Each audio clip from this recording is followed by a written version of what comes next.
Hi everyone, my name is Miss Vicky, and today we are going to talk about what to do when you have a sad artist.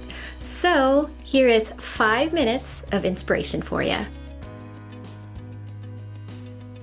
So we have taught thousands and thousands of kids throughout the past 16 years.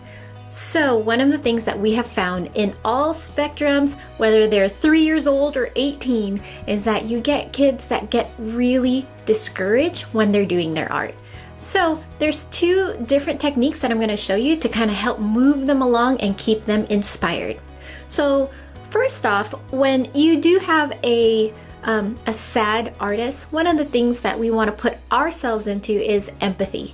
I normally think of a time when I was sad about my artwork, and I just kind of put myself there so that way I could empathize and know how to connect with my student better. And then once I've actually found that connection, I normally only ask these couple of questions, okay? And it is more to get them into problem solving. Because when a student is sad about their artwork, it's because they're trying to solve a problem that they can't quite understand what the problem is. So I ask these simple questions. So one is, let's look at your artwork. Does something need to get bigger or smaller? Does something need to be higher or lower? Does something need to be darker or lighter?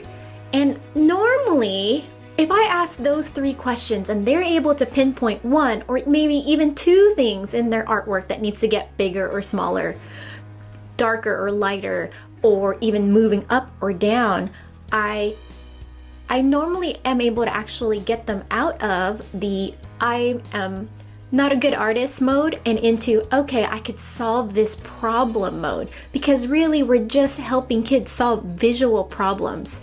So once they find that one thing, and I do mean that one thing, because what kids will normally do is, I don't know, it's just ugly. We want to get them out of those verbiage, like, I don't know, it's just not turning out right. And they just get so frustrated. When you have words like ugly or not turning out right, and we don't have a very specific, tangible thing that they can actually change, then it takes out their power. So what we're trying to do is empower them to solve this problem. So once they do actually find that one thing and they say, yeah, I think it does actually need to get bigger. This particular shape needs to get bigger. I praise them so much. I said, oh, awesome. High five. Good job for finding that problem. Let's go ahead and make that change. And that's the key word. Let's go ahead and make that change. That is a switch to get them out of I feel bad into we can make this change.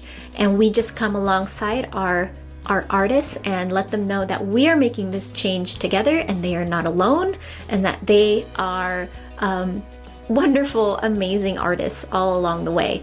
The other thing that I do want to talk about is that is just one technique of how to actually get them out of this I'm a sad, bad artist mode. The other thing that I do want to talk about is how to prevent them from getting into that. So during our Inspire Arts classes, one of the things that we always keep in mind is, how are the students feeling?